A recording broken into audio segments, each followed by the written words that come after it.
This episode of Stand Up and Holler is brought to you by Thrive Fantasy. Come prop up on Thrive Fantasy this football season. Thrive Fantasy is a daily fantasy sports and esports app for player props. With Thrive, you can eliminate the countless hours of research and focus on only the top tier athletes that have the biggest impact on the game. Choose 10 out of the 20 available player props to build your lineup. Each prop is assigned a fantasy value for both the over and the under based on how likely it is to hit. Hit the most props and rack up the most points to win a share of the prize pool. Use promo code REACT when you sign up today, and you'll receive a 100% instant first deposit match up to $100. Download Thrive Fantasy on the App Store or Play Store or by visiting their website, www.thrivefantasy.com. Sign up and prop today.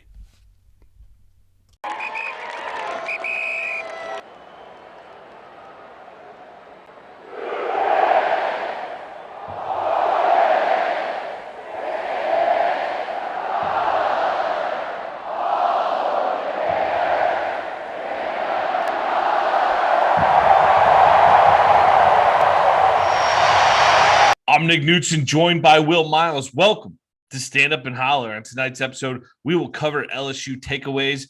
We'll take a look at Anthony Richardson's performance as QB1. It's time for a change on defense. Will Mullen make the move heading into the bye week? And what is the best approach for the rest of the 2021 season? Will, obviously, coming off a rough loss here in Baton Rouge to, once again, a half of an LSU roster. Man, this one's tough to take. This is you said that after the Kentucky game. Here we are again a couple weeks later. Yeah, I mean, we said that after the Alabama game, right? It's been a rough season. 4-3 obviously isn't where you want to be at this point. I think we've learned some stuff about the team. Last week after Vandy, we were talking about how they were consistently inconsistent. I think we saw the same thing against LSU, right? I mean, that all of a sudden Florida comes out, puts up 49 points on the board, obviously because of some of the switches we're going to talk about in the next segment.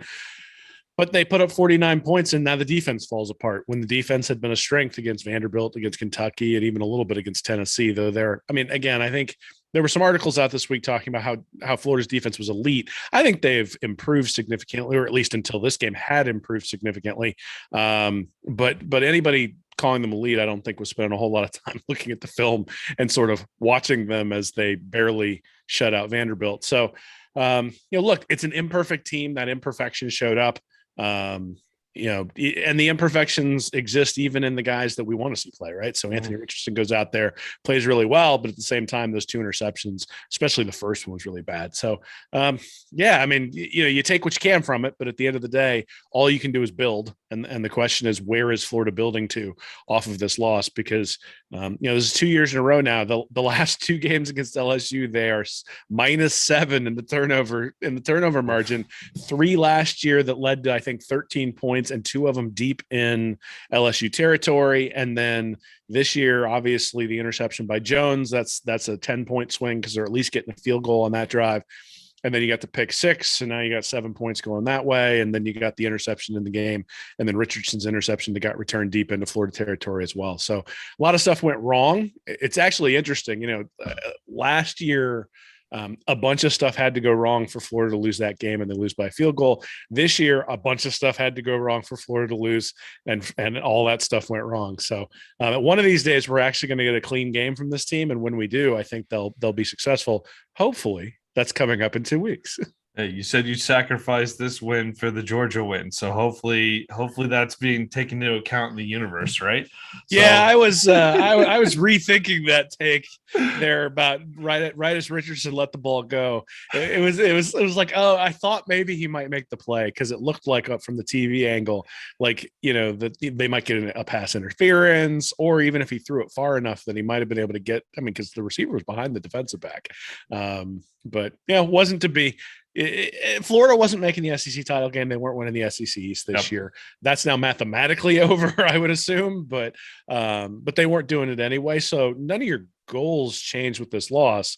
The only thing that you really found out is a lot of different things about your team that I think are going to necessitate some changes that we're obviously going to talk about. Well, let's start digging in here on 2 bits. We'll start with the takeaways.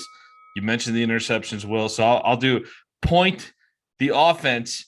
though they showed up in the second half, is to blame for this loss. 4 interceptions, 2 from each quarterback. Each interception had a major impact on the game. The first 3 led to 21 LSU points, and the last locked in a win for the Tigers. Counterpoint, and by simply uttering the word, Ty Davis Price is running free 20 yards down the field. The 4th worst rushing attack in the FBS was made to look elite as an overwhelmed Gators defense managed to force one single punt in the second half when the offense did finally wake up and start making a charge, Will. Yeah, I mean, yes, I agree. It was a team loss, right? The 4 interceptions are bad. The interception on the ball that was thrown behind Whittemore, not only does Whittemore get injured, but a big swing there. And, it was a little bit behind him. It's one of those where, the quarterback's going to throw it behind him from time to time. You wish Whittemore was a little bit more open. The tip ball sometimes hits the ground, but again, it's an interception. Then you got the defensive back cutting underneath on the pick 6. You've got Anthony Richardson just sort of throwing it up there for his first interception. That turns into 7 for LSU. At the same time, other than the pick 6, the defense could have stopped them. I mean, there was an opportunity for the game to be 13-7 rather than or 13-6 rather than 21-6 after those 2 turnovers, and the defense wasn't able to stop them. I think the first half you probably blame on the offense, and the second half you blame on the defense. Is maybe the takeaway, right? Is that those 4 touchdowns, even with the 1 pick, the 4 touchdowns in the second half, the offense was rolling up and down the field there in that second half. And really it came down to, I think I tweeted it out like first to 50 wins. And that turns out to be what the story was going to be, because if Richardson hadn't thrown that last interception, then it probably would have been first to 50 wins the game. And, yes, both sides were to blame, and there was an awful lot going on. But I think the bigger frustration is, and this is the thing for me, is that on offense, they didn't show any creativity, any change of direction, any of the stuff we've been clamoring for against Kentucky and against Alabama. They didn't show any of that stuff till Anthony Richardson came into the game, which makes me wonder why you would wait until you have your backup quarterback in to run a bunch of that stuff. So in some capacity, I put a lot of blame on Mullen for not being more creative in the first half and sort of making Emory Jones execute a vanilla offense instead of giving him some of the help and some of the plays that they took advantage of in the second half. But then on the other side, you really need to be able to defend a counter when you're, a major college football program, and they just couldn't. I mean, Grantham kept putting out a 3-3-5 defense with his nickelback out there. Brenton Cox kept getting kicked out on the runs, allowing it to come inside. Trey Dean got mauled by the tight end. None of the defensive linemen were getting any sort of penetration at all. They had the backside linebacker waiting for Max Johnson to pull the ball out instead of crashing to tackle the running back. There were some adjustments they could have made schematically to make that work, and it just never changed. You watch every one of those counter plays in the third and the fourth quarter, and they were all identical for the most part. There were a few things, once it went right, once it went left. Once Florida brought Trey Dean up to where he was almost in the box. Once Florida brought Trey Dean up to where he was actually in the box. But at the end of the day, there were no personnel changes, and nothing about the scheme and how you're supposed to stop a counter really actually was implemented. And so, again, I agree with you. Check and counter, or point and counterpoint. Yes, they're correct. This wasn't a game where LSU played particularly great either. Like, you could look at that Kentucky game and be like, well, they stepped up, they played good defense, and even, hey, Florida intercepted the ball, returned it inside the Kentucky 20, was called back on a penalty, I believe, but Kentucky ends up blocking the field goal, making a stand on defense, blocking the field goal, running back. So we've seen where defenses can make plays where they're put in difficult situations. But again, LSU could have been a lot worse. LSU gave us opportunity after opportunity. You saw 3 punts on the first 3 possessions out of LSU. On the 5th possession of the game, early in the second quarter, the left tackle is called for a holding, brings back a 71-yard touchdown pass to Brian Thomas, where, Trey Dean's flying into the sideline with another player. I have no idea what's going on that. Total broken coverage there. On the final LSU drive, late in the second quarter, a counter play, nearly 30 yards, is called back thanks to holding. A 50-yard pass completion to Thomas as well. Ineligible receiver, the way they lined up wasn't worked out. And then you look at the Emory Jones pick 6, that leaves them down by 2 touchdowns. Richardson comes in. It's a 3-and-out, but the LSU defensive back stands over his guy, and you're thinking, oh, is this the next Marco Wilson in this rivalry? Gets a penalty, and then Richardson, that offense exploded the rest of the time. So really, LSU gave us every opportunity to get back into this game, despite playing well in different aspects of the game. They were making a lot of mistakes themselves. This wasn't a clean game on either side. Yeah, well, don't forget the blocked punt on the opening drive. Yes, they didn't run one pull. SEC StatCat had this on Twitter today. They didn't have one pull run play for the first 3 drives, and those are the 3 and outs. And from then on, it was like, oh, we're just gonna run the counter, because it was like at the end of the first quarter was the first one I saw. Like 4 minutes left. So here's the deal. LSU had 499 yards all season on 172 carries. Run the ball, running the ball. They had 263 yards on 25 carries in the second half all by itself. So here's the deal. You give up 320 yards rushing, you only get 100. And that's the thing I think that people are sort of glossing over. Florida couldn't run the ball. And the strength of this Florida offense has been running the ball all year long. They couldn't run the ball. Emory Jones couldn't run the ball. We talked a lot last week, and I've had a couple articles where the quarterback rush average has really sort of been the bellwether for this offense. And that when the offense has moved, it's been because the quarterbacks are running the ball. That didn't happen this week, which meant that they needed the guy who was going to be able to throw it. And Anthony Richardson happened to be the guy who was able to throw it. And it wasn't until he came in that there was any life at all in the Florida offense, though. Again, you have to get the block punt. No turnovers from LSU. I think that was sort of a big deal. No turnovers. But the Hail Mary at the end of the half where they hit shorter down the sideline. Hail Mary, too. Then they hit the Hail Mary. I mean, you just sit there going, yes, this was one of those where Orgeron gets fired today. And you go, I could see it. Like, it's not like he won. And so I expect them to hold on to him. It's like, that is the LSU Ed Orgeron experience in every year other than 2019 is, hey, we're going to go 9-3, 8-4. We're going to lose some games we shouldn't. We're going to win some games we shouldn't. And to be honest, that's kind of what Florida is at this point right now is, the LSU Les Miles, Ed Orgeron, other than 2019 type of program where, you're going to be respected. Your opponents are going to have to show up to beat you, but there are going to be times where you go out and you just go, what? That's a great comparison right there. The Les Miles, we might be in that vortex right now. But I would say this LSU game, we talked about it all off season. It really did a number on the psyche of Gator Nation. I think a lot of the fans have been seething since that loss last December, because this should have been a game where you show up, you have no problem playing motivated, you show up, come out strong as maybe a revenge game or a little extra heart, pride, or something like that. You should have seen that. It shouldn't be a tough one to get motivated for. And I'm really not questioning the players, because ultimately I think they ended up competing. They came back from 2 scores down twice.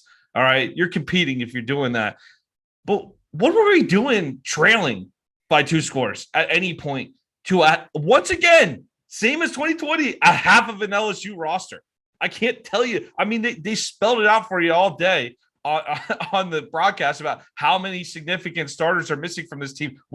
Keishawn Butte, the wide receiver for LSU, is going to be a first-round draft pick in 2023 probably. The man had 9 touchdowns on the season. The LSU offense had 8. Big pieces missing from this roster, just like 2020, and we let that happen again. I mean, this had to be a red pen game on the calendar when it came out for Dan Mullen, and I can't even believe we're having this conversation right now. It's not a thumb wrestling match, so we're okay with it, I suppose. I think.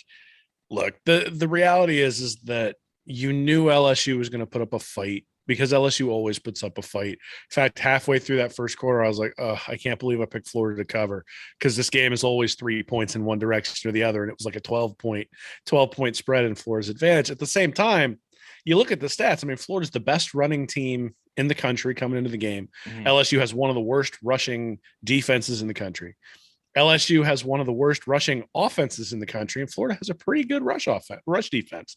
And LSU found something, and Florida didn't adjust. And I think that maybe is the thing that is going to mark this era of Florida football, or at least this particular set of staff, is that when they got punched in the mouth, no adjustments, right? And I think you can even go back to last year against LSU. The adjustments were poor in some of the things that they did. It wasn't until the fourth quarter, when the fog rolled in, that they started getting Kadarius Toney the ball, significant, in the running game and some other things to get him some explosive plays.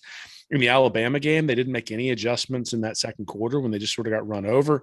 You can say the same thing about Kentucky. They didn't make any adjustments this year. You could say that they should have seen the adjustments to make on film against Alabama before that first quarter and weren't really able to make the adjustments till it was 21-3.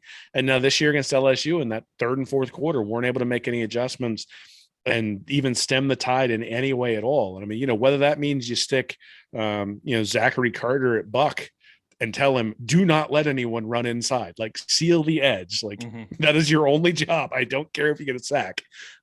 Whatever that is, that there weren't any adjustments to be made. And you even heard on the broadcast when LSU broke the 25-yard run for the touchdown, like Todd Blackledge is just like chuckling. He's like, that's the same play. I'm pretty sure that's what he said underneath the announcer. Nessler was, or whoever it was, or McDonough was announcing the play, and you could hear Blackledge going, that's the same play underneath his breath. Not only did he say that, but after they ran it the first time in the first quarter, like I think it was the fourth drive of the game, they run it. So it's like 4.5 minutes left. They finally run that counter play. Blackledge, I think they got about 8 to 10. I don't remember how much they gained on it, but it was a good run. And Blackledge literally said, he's like, I love this play on their film. When I watch film on them, this is one play they do run very well. So from the first play, Blackledge was calling out as a play they play well, and then he's the whole game up, same play. And so I don't know how the announcer sees that so well, but our defensive coordinator is not making adjustments on that. And Will, you referenced it earlier too here, but LSU was just so thrilled with the victory that they announced on Sunday that they'll be parting ways with Coach Orgeron at the end of the year here. And I guess I want to know that if we're Alabama, do you think they're making that announcement still? I mean, it sounds like there's a lot going on behind the scenes there at LSU where maybe that's inevitable anyway, but they're so thrilled with beating the Florida Gators that they're just still going to part ways with their coach right now. And I think that says a lot about where we're at right this second, where that a win like that, where even though you really had no business winning that game for your LSU, it doesn't buy him any type of anything to where the very next day he's being ushered out of town. Their announcer ushering him out of town at the end of the season. Yeah, well, so he's happy because they're ushering him out of town with $17 million. Yeah. So I think he's going to be all right. His mom made sure that his mom made sure that he got the full buyout to agree to leave. This obviously had been in the works for more than a day. So This was in the works as the game was going on, which, credit to Orgeron for having his team prepared to play when, one, it seems like there's some internal strife there if you read some of the takeaways. And also, it would be easy with all the injuries and all that sort of stuff to sort of lay down and let teams beat you. But, they did that against Kentucky last week. That was a rough loss for LSU. They got beat physically. And when you get beat physically and you get beat by a team you shouldn't, and you hear all week about how much you stink and all that sort of stuff, at some point you go out and you play with some pride. And I'll tell you, I was actually pretty impressed with the amount of people in the LSU stadium too. It looked like it was pretty decently full for an 11 a.m. Central Time start. So, which they do not like out there. No, well, neither do I. But, look. I think. Again, I think LSU is sort of a mirror image of Florida in many ways, where you look at it and you just go, these are imperfect programs with imperfect staffs that have inconsistencies that crop up from time to time. And it turned out that Joe Burrow was good enough to cover up all of that stuff, right? Jamar Chase was good enough to cover up all that stuff. They have draft picks on that team. A lot of draft picks on that team, though. I suspect that when you look at the total amount that those guys contribute in the NFL, I think it might actually be less than you would expect. I think Burrow and Chase and Jefferson were sort of the engine that made that go. And especially some of the guys who got drafted on defense sort of rode on the coattails of the offense being that good and just being athletically gifted and being in the SEC.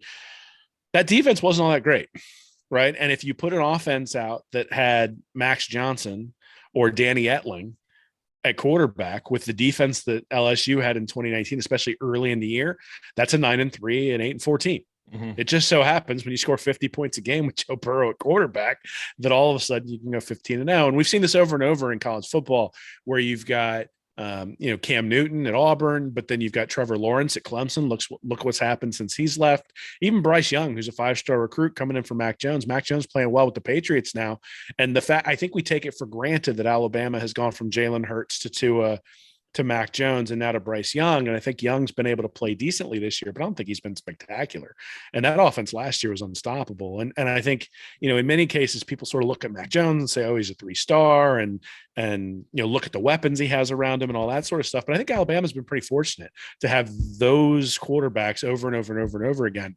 And it turns out when you have an elite quarterback, you have to really embrace it and make sure you get the most out of it, because it's not somebody who comes along all the time. That's certainly something that Florida has learned in its history, not just recently. Well, there's a great article on The Athletic by Brody Miller.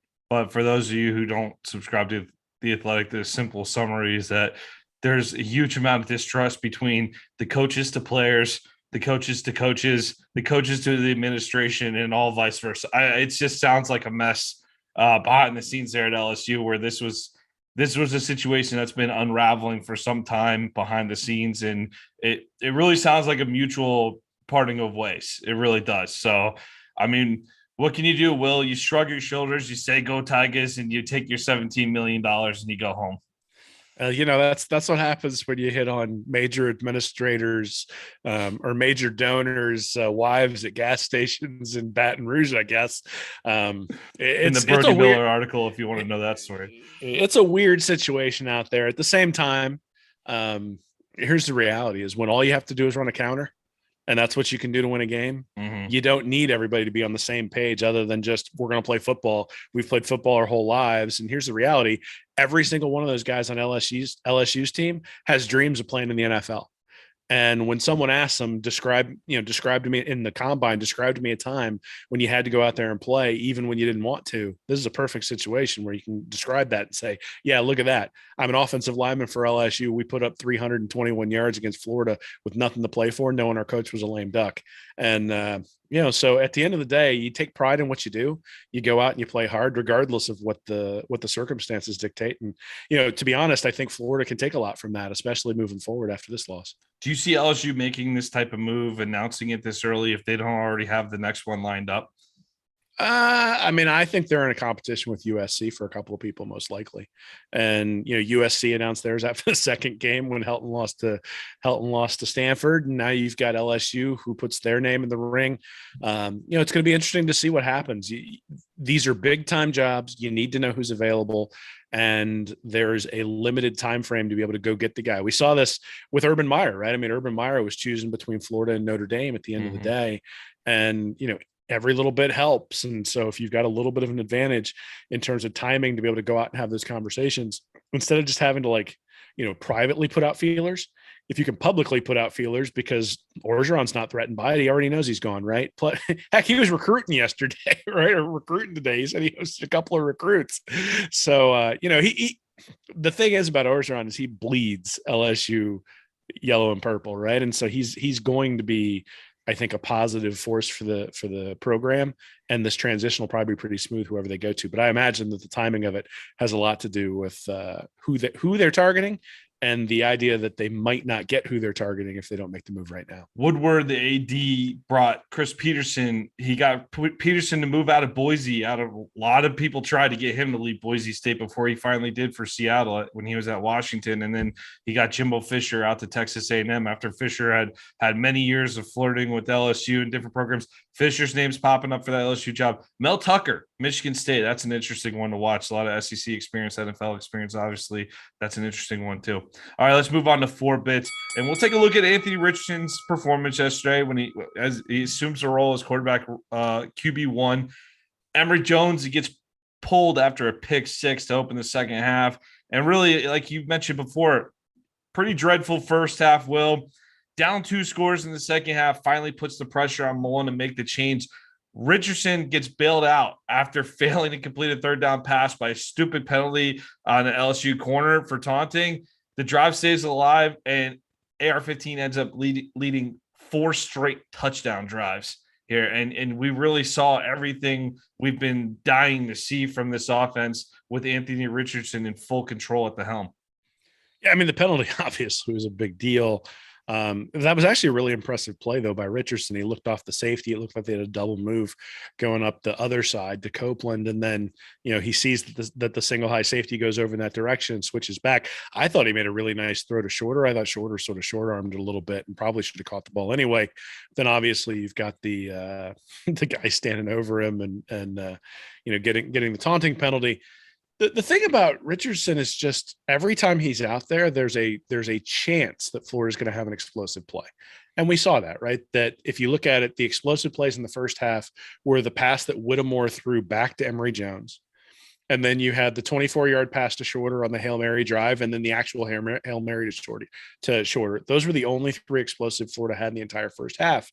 And all of a sudden, Anthony Richardson comes in. You've got the 27-yard pass to Pierce. You've got a 38-yard pass to Gamble, the 25-yard run for Richardson on like a 3rd and 4, got a 20-yard pass to Copeland, and then a 33-yard pass to Copeland that was just gorgeous down the sideline on a double move. Beautiful. So you're sitting there going, okay, well, now I've got, 150 yards and explosive plays. The chance that I'm getting an explosive play on every drive is high. I can convert a 3rd and 13 because I know this guy can get it and he can get it on the ground or through the air. Anthony Richardson's accounted for 30% of all of Florida's explosive plays this year, but he's only accounted for 13% of their touches overall. When you factor in the total number of plays for Florida, they've almost got 500 plays. He's got 65 touches this year. So he is converting snaps into explosive plays at much higher rates than anybody else. And so, yes, we hadn't seen that against Kentucky. We hadn't seen that against Vanderbilt. At the same time, he'd only been getting 4, 5, 6 touches in each of those games. Mm-hmm. And he's at this point, he's getting an explosive every 5 plays. So they gave him, 26 touches against LSU, and he's got 5 explosives. So 5.2 per play. That's the deal, right? I mean, you're going to have some bad plays with Anthony Richardson. There's no doubt about it. You're going to have plays where he misreads the zone read. He's not quick enough. All of a sudden you're running into a front you don't want to be running into. He's going to throw an interception from time to time. He's going to, miss a check, and all of a sudden you're going to have a free blitzer and you're going to have issues. But he's going to get you an explosive play every 5 plays, which means if you can get 1 first down, you're probably going to score a field goal or a touchdown because explosives almost always correlate with scoring. And so that to me is the big takeaway here, is that you look at that and go, if he can keep that up, an explosive every 5 plays, which is exactly what he did against LSU, 1 every 5.2 plays. What that tells you, again, is you're going to score every time you get a first down. So if you can get a first down running the ball, the first play you get to like 2nd and 1, all of a sudden you're set up for it. And, that's just not the case with Emory Jones. Emory Jones this season has an explosive every 13 plays, which means you got to get 3 first downs in order to score, is really what it boils down to. And that is why Florida has struggled, or at least has seemed like they have struggled more with Jones in the game. Offense has actually been pretty effective. They've been averaging 32, 33 points a game with Jones at the helm. The problem is that it just not even dink and dunk. It's just first down. Okay, now we're in the red zone. You make 1 mistake, and all that time and effort to go down the field has been just sort of, goes away. Whereas with Anthony Richardson, it's like boom, boom, boom, 3 plays, touchdown. All right, now let's Grantham get a stop. And that was the problem yesterday, is that there was no stop. But that to me is the difference in them, is the explosivity of the offense. And, if you're going to get 2 turnovers from Emory Jones, you may as well get the 2 turnovers from Anthony Richardson. Is sort of the way you look at it, right? If Jones was taking care of the ball, I think this would be a real debate, right? I mean, you look at it and go, look, we can't afford those interceptions. Like, Emory's going to take care of the ball. He's going to make sure that the offense is in the right play. All the stuff Mullen always talks about. But he threw 2 picks in this game. He's thrown a pick in every game this year. We're now 7 games in. He's thrown an interception in every game. He's thrown multiple interceptions in multiple games. You just can't turn the ball over like that. Always put yourself behind the 8 ball and not be as explosive. So if you're going to turn the ball over, then put in the guy who's got an opportunity to be explosive. And that's sort of, I think, where most people are at this point. That's a great point. If Emory Jones is a guy that can take care of the ball, he might not be as pretty with some of his electric plays and everything, but he's going to take care of the ball and not make the big mistake. That's a great case for him, but he's clearly making the mistakes too. So if you're going to make mistakes either way, put the explosive guy in. Great point. I give Emory Jones a ton of credit for being a good teammate though yesterday. He didn't sulk when he got pulled. He cheered from the sideline. He stayed engaged. He had his helmet on. And when Richardson was hurt, he stepped in. He completed a critical third down pass, like right off the gate. Like when Richardson hurt it looked like his hand, and kept the drive alive. Eventual touchdown drive. I know we're in the era of the transfer portal, and it's probably assumed that if Richardson gets his job, Jones is gone next year. But he seems like the type of guy that's good to have on the roster. Like that would be great to stick around if he decides to stick around, and if there could be some kind of role for him on this team. Maybe help Richardson in the running game or whatever. The way Richardson's been helping him, right? So I think Jones seems like just like a great guy to have around on the roster, and him and Richardson do seem to genuinely click. It doesn't seem to be for show or fake or anything like that. But I think that's good, because I think that type of thing could tear a team apart, could tear a locker room apart, but it doesn't seem to be an issue with these two guys. Richardson just brings a different element to the game entirely. You see the run fake where they step forward. It has a different effect on the defense. You talked about the pass down the sideline to Copeland for the touchdown. How many passes like that have we seen completed with Jones this season? Not many. I love the schemes that Mullen put out. The Copeland block, he's faking like he's going to block on a screen. He releases. He's wide open up the middle. I mean, they just did. The offense looked like it should with Richardson, and I thought the receivers looked better. Copeland looks better with Richardson, and even that reverse. The defense totally shifted on that reverse play. Copeland, he was a hard runner. He ran through a couple tackles on that. Shorter played good with both QBs today. I think this is his best game, but Shorter getting downfield. We talked about that. We'd like to see Shorter get downfield a little more. But instead of celebrating the radical success of the major change at quarterback we've all been dying to see, Will, ultimately the Gators end up on the wrong side of a 49-42 score thanks to a major change that has yet to be made, which takes us to 6 bits. And Will, it's time for a change on this defense. You talked about it. They're improved. You can't deny that they're better than they were in 2020, but the defense has proven once again, though, that they cannot be relied upon in big moments. And I really do credit the defense for their performance in Lexington a couple weeks back. They did play okay in that game, but you allow Bama to score 3 touchdowns on their first 3 drops. And one of those was a short field interception from Emory Jones, but still didn't hold him to field goal. 3 touchdowns, 3 drives, down 21-3. And then you fail to register a significant stop in the second half. You combine that with their inability to make simple adjustments on the same play against LSU while only registering 1 significant stop in the second half is all we really need to see 1 year after the defense blew games against A&M and LSU while giving up 5 straight touchdowns in the SEC championship game to start off against Bama, effectively costing the Gators a shot at a playoff last season. That offense was elite last season. If you had a defense that was half as good as that one was, you're probably in the playoffs last year. So I think we've seen enough that in most weeks, Todd Grantham could put a defense on a field that Dan Mullen is capable of overcoming with this offense. But there's enough of a trend at this point to know that as long as Grantham's a defensive coordinator, we cannot rely on the defense to win games, no matter how big or small. So my question to you, Will, is will Mullen actually make the move heading into the bye week?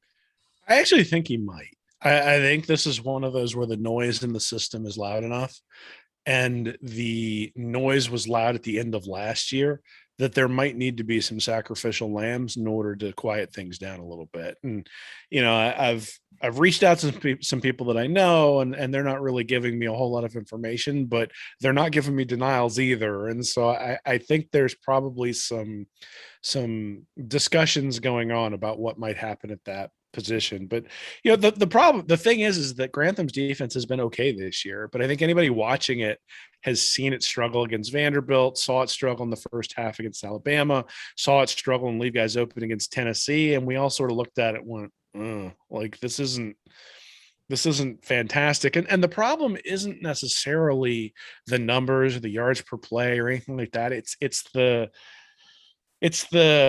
inability to get off the field against teams that are inferior opponents that I think bothers me more than anything. Like if Florida was getting beat by teams that had considerably more talent, then you go, Okay, we got beat by a team with more talent. Recruiting, that's Mullen's job, needs to tick up, right?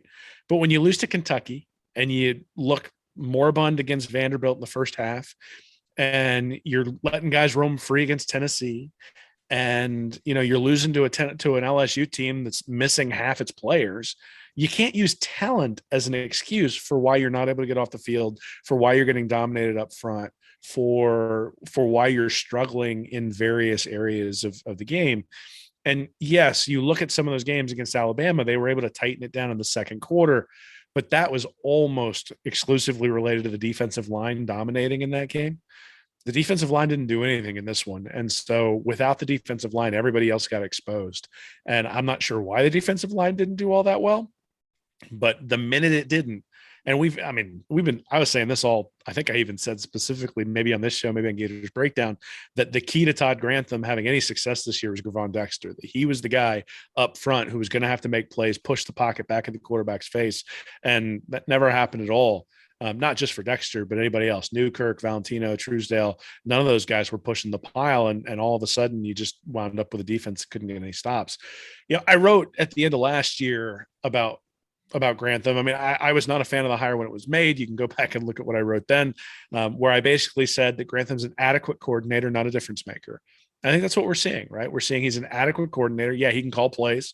Yeah, he can get them in the correct place sometimes, but there are other times where he doesn't, and the athletic ability of the player then has to come through. And just like you want the offense to put the defense in a situation, and you can do this, Dan Mullen does a great job of it most of the time, putting the defense in a situation where no matter what they choose, they're going to lose. You can do that from a defensive perspective if you've got better athletes than the opposition. And Florida just never seems to do that. They run Grantham's scheme. There isn't an adjustment week to week. I mean, look at the best coach in the NFL, Bill Belichick. Obviously, in the NFL, they got more time to do this sort of stuff, but he has a different game plan every week for every team. And you never see any sort of adjustment in game plan or any of that sort of stuff with Grantham. And when you look at it, the thing that really disturbed me at the end of the last year is I compared Florida program 2015, 2016, and 2017. So remember, 2017 was Randy Shannon's debacle of a defense that just gave up points all over the place, to 2018 and 2019 for Grantham. And points per game, yards per play, yards per rush, yards per attempt, passer rating, turnovers, and third down percentage, Grantham was either equivalent or worse than those 2015 to 2017 defenses. And yes, 2015 and 2016, the defenses were good, but 2017 it wasn't. So even if you took the 2020 year out, the statistical profile of Grantham at Florida didn't look all that great. You put 2020 in, and the statistical profile looked really bad. And now this year you've got a unit that is inconsistent. And you see it, right? Like sometimes it's the defensive backs who are struggling. Sometimes the defensive line is struggling. Pretty much every game, the linebackers are struggling, but there aren't any adjustments that are being made. And the reality is that you're either going to have to scheme things up to make a difference, or there will be a new defensive coordinator. I think loyalty is mostly a great trait. I appreciate that Dan Mullen has a sense of affinity for his guys. I think, to me, if I were a recruit, that would sell well to me.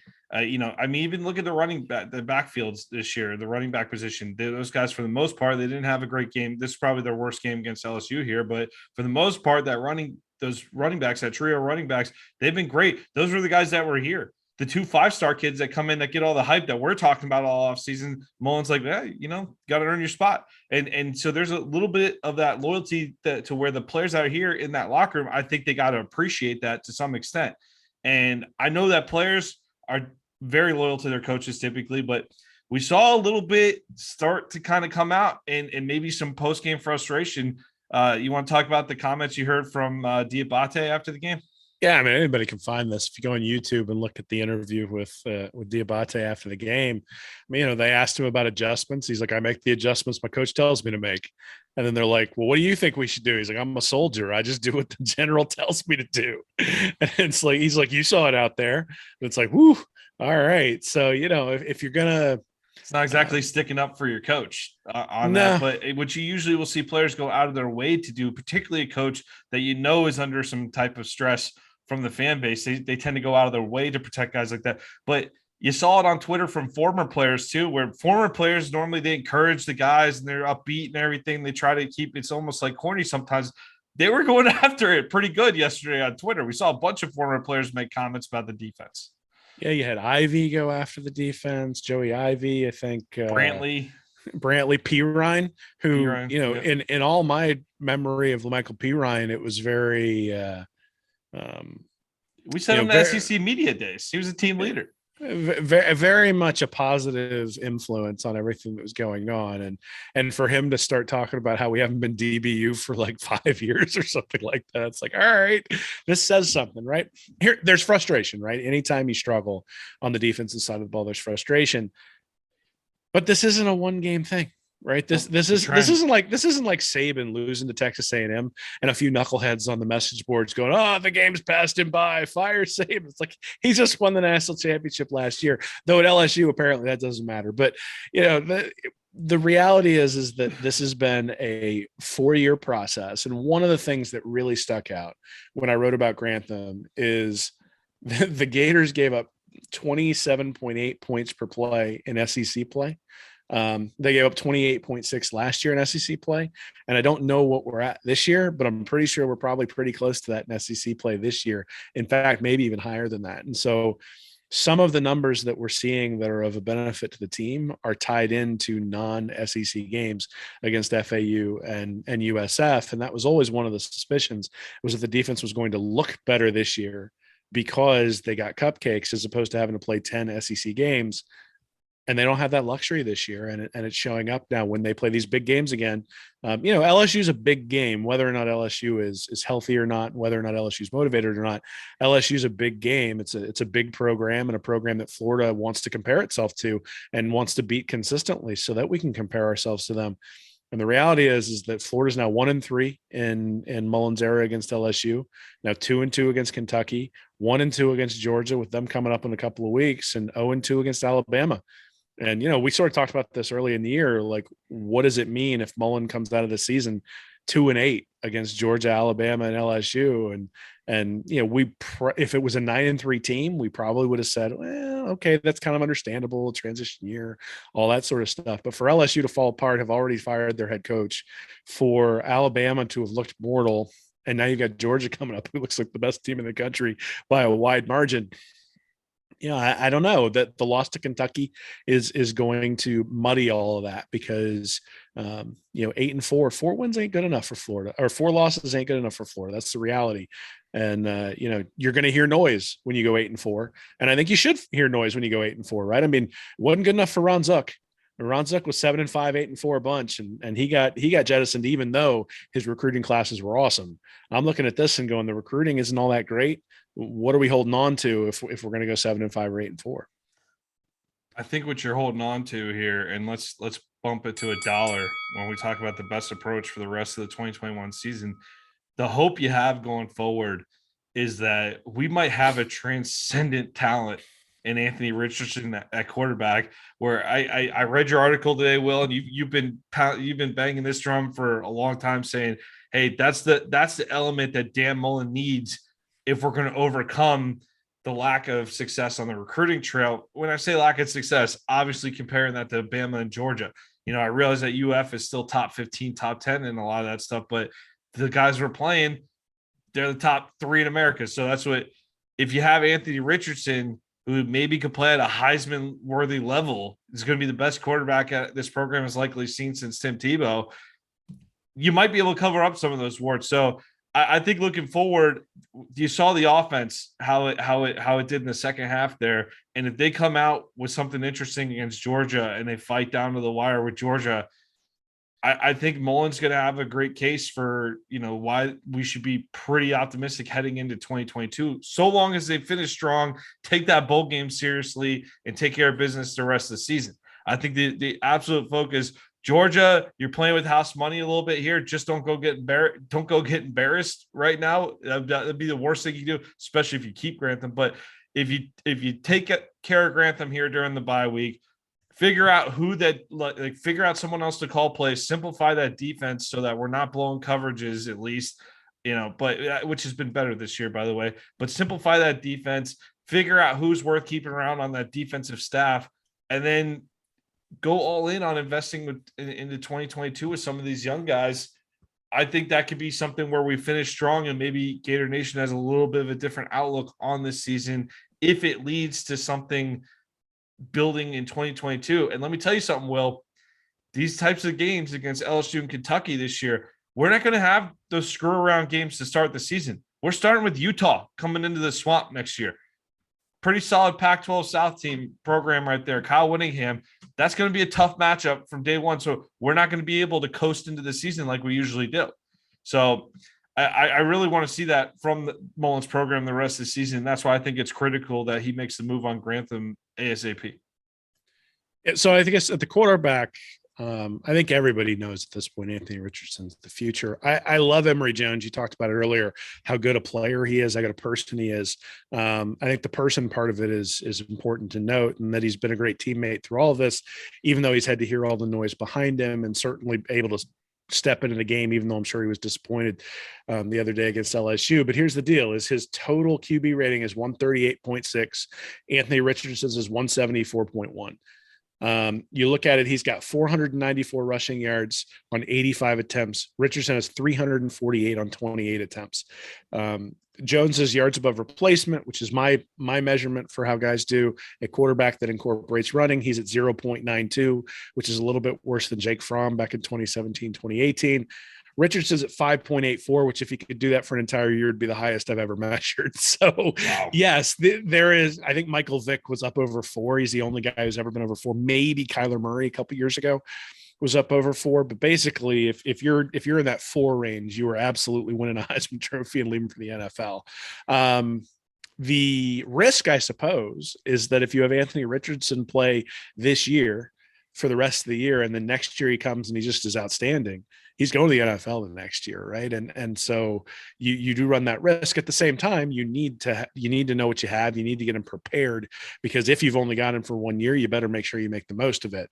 I think the other thing is that from a defensive perspective, I think you got to start talking about what's your identity. And the identity of this team this year is transfer defensive tackles, transfer Buck and Zachary Carter up front. And to me, that's actually an issue, that you've got that a bunch of the guys up front are transfers. You're going to need your identity be guys like Jason Marshall. I'm assuming Kyrie Elam's going to be gone after this year. So you're going to have Jadon Hill. You're going to have Jason Marshall. You're going to have some of the other guys there at corner, Avery Helm. You're going to need those guys to step up. The guys at safety, Trevez Johnson and Richard Torrance and those guys, you're going to need those guys to be the identity of your team. And so it's time to identify in the defensive backfield who's going to be your stars. And then beyond that, yes, I think that not embarrassing yourself against Georgia would be great. It was interesting. So 157 Gale on Twitter, he's one of my friends, and a good follow on Twitter, but he tweeted out the double move to Copeland that it completed in the end zone as a touchdown, and said, if you were to tweet hope, this is what it would be. And that to me is what the fan base needs over the course of the season. They need some hope. And so how do you give them hope? Well, the hope is by going out there and showing that you can compete and potentially even beat Georgia when you have Anthony Richardson at quarterback, right? The hope is in making a change at defensive coordinator so that the fan base looks at it and says, okay, there's going to be something different next year. We're not just running back the same thing. And so what does that look like? I don't know, but I think some change needs to come, both because the players aren't buying into it anymore. We already talked about Diabate's comments, but also the fans aren't buying into it anymore. And the reality is that, you need the high level boosters bought in. And I think the high level boosters are bought into to Mullen and certainly Scott Strickland. The question is the rank and file, the people who drive the interest, those sorts of things. Them giving up their season tickets, that sort of stuff isn't really going to do anything. But at the same time, it sucks to have that sort of negative energy around the program all the time, right? And just by coming out and saying Anthony Richardson's our starting quarterback for the rest of the year, every single Florida fan buys in for the rest of the year. And I think that is a significant thing, to not have negativity swirling around the program for the rest of the year. If Richardson comes out and plays poorly, okay, right? We understand there needs to be work done over the offseason. But if Richardson comes out and plays like a Heisman candidate, all of a sudden you're looking at 2022 and go, wow, how excited am I for that kickoff against Utah? So we can go out and show the Pac-12 what SEC football really is. And so that to me is the thing, the approach to the rest of the season is you go out there, you get excited, you give the young guys a lot of time.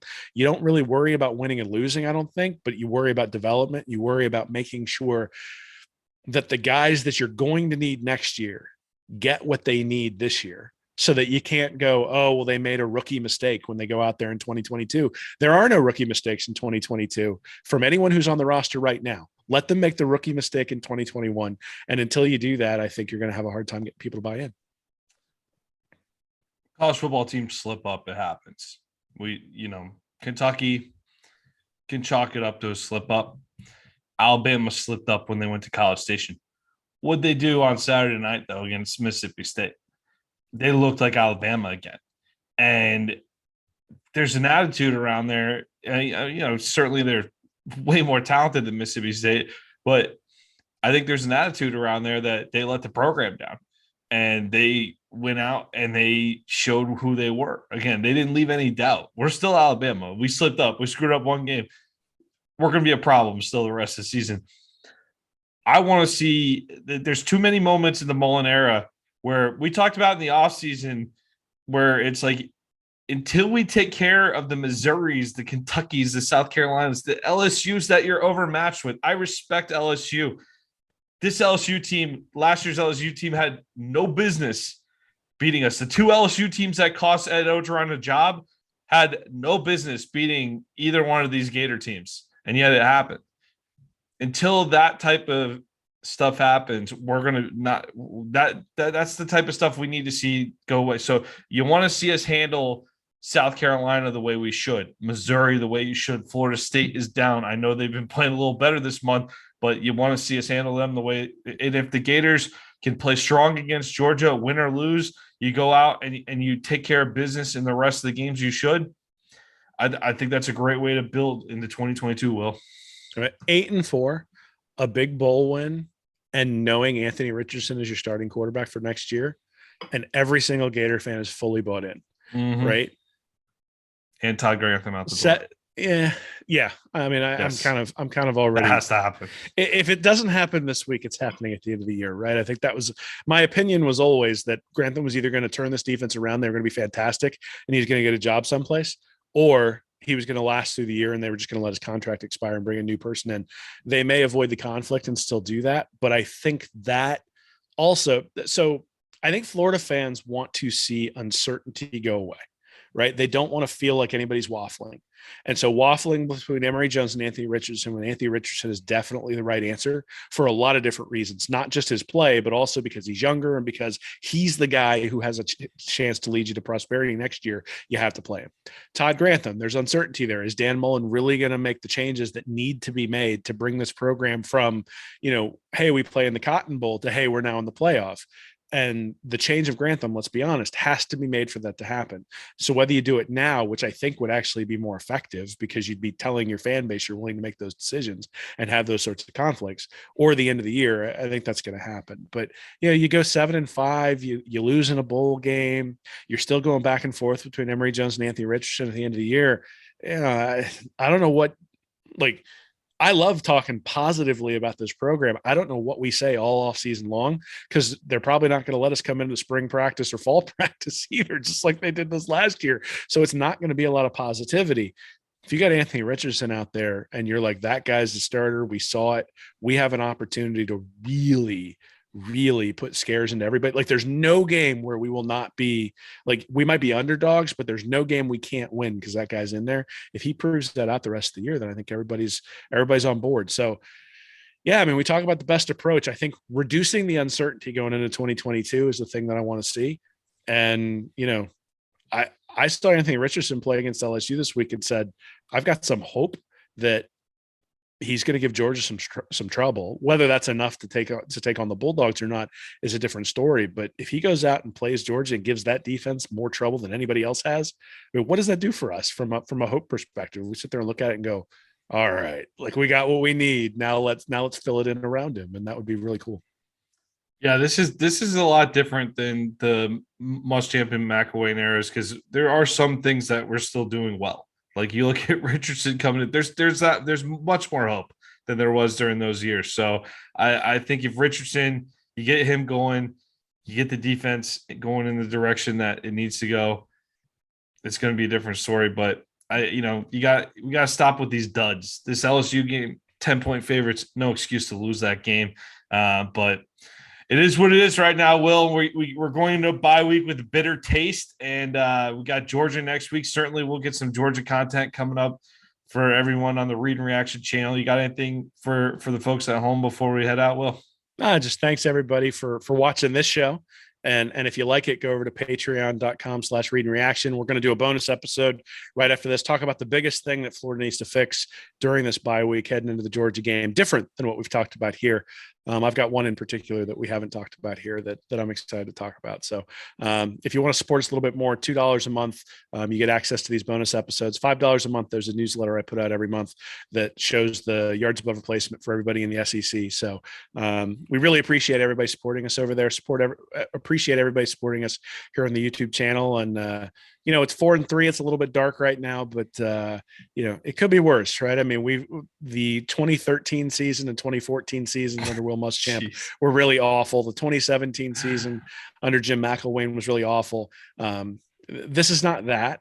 This is not national championship, Steve Spurrier, Urban Meyer, but this is not that. And I think that's where people are, right? Is you're sort of between, it's one of those, you talk about uncertainty. There was no uncertainty in 2013 for most fans, but certainly in 2014 that Will Muschamp, that his era had run the course. There was no doubt once the death threat stuff came out for Jim McElwain that his era had run its course. And that's sort of, I think, where we are right now is that there's some uncertainty about whether Mullen's going to be able to get this team over the hump. There's some decisions he has to make, and we'll be with you as those decisions are made, sort of help you interpret those, and hopefully, but we really appreciate you trusting us to do that. So good week for an angry bye week. That's all I gotta say. Everybody can cool off, and by the time Georgia comes around, we can all delude ourselves into convincing ourselves that we're going to pull the upset. But hopefully they get some things sorted out in the locker room in the meantime, and we see a Gator team that's primed to pull the biggest upset of the season so far in college football. Hopefully that's what we see up in Jacksonville. But in the meantime, thank you for tuning in to another episode of Stand Up and Holler on the Read and Reaction YouTube channel. I'm Nick Knutson. This is Will Miles, and we appreciate it. Have a good week, and go Gators.